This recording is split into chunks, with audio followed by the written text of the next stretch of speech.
कल कांग्रेस पार्टी की कार्यसमिति ने एक आश्चर्यजनक और देश विरोधी फैसला लिया है। उन्होंने अपनी पार्टी के 37 के रिजोल्यूशन को फॉलो करते हुए महान वंदे मातरम गीत के 2 ही छंद गाने का फैसला किया है। मैं इस समय पर पूरे देश को याद कराना चाहता हूं कि 1937 में कांग्रेस पार्टी ने मुस्लिम अपीसमेंट के लिए वंदे मातरम के 2 टुकड़े कर देश के विभाजन की नींव डाली थी और वहीं से 2 राष्ट्र के सिद्धांत को ताकत मिली थी और अंततोगत्वा देश का विभाजन हुआ और पाकिस्तान का जन्म हुआ था।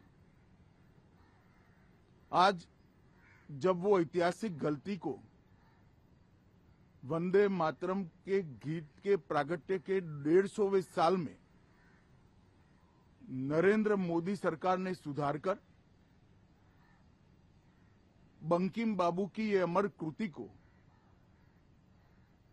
पूरा गीत गाकर राष्ट्रीय एकात्मता को फिर से एक बार सुदृढ़ करने का प्रयास किया है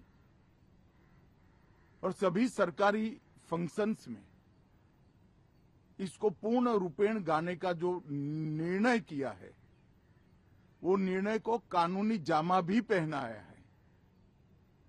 इसकी अवहेलना करने का कांग्रेस ने कल निर्णय किया है। कांग्रेस का ये निर्णय केवल और केवल इनकी घोर तुष्टीकरण की नीति की पुष्टि करता है। वोट बैंक के तुष्टीकरण के लिए उन्होंने स्वर्गीय बंकिम बाबू के इस अमर कृति का न केवल अपमान किया है, वो लाखों शहीदों का भी अपमान किया है जो वंदे मातरम का नारा लगाते लगाते देश की आजादी के लिए फांसी पर चढ़ गए, जिन्होंने कई साल जेल में काटे। आज कांग्रेस पार्टी 1937 का अपनी पार्टी का रिजोल्यूशन मान रही है और पार्लियामेंट के एक्ट को नकार रही है। मुझे तो बड़ा आश्चर्य है। श्री राहुल गांधी की नेतृत्व में कांग्रेस पार्टी फिर एक बार इस देश में तुष्टीकरण की राजनीति को पुरजोश तरीके से आगे बढ़ा रही है। मैं देश की जनता को अपील करना चाहता हूं कि एक बार इस देश ने गलती करी थी वंदे मातरम के 2 टुकड़े होने देने की और एक गलती के गंभीर परिणाम हमने भुगते हैं। अब देश की जनता एकजुट हो और कांग्रेस पार्टी के इस फैसले के खिलाफ आवाज बुलंद करे कि अब इस देश में तुष्टीकरण की राजनीति नहीं चलेगी। ये आजाद देश है।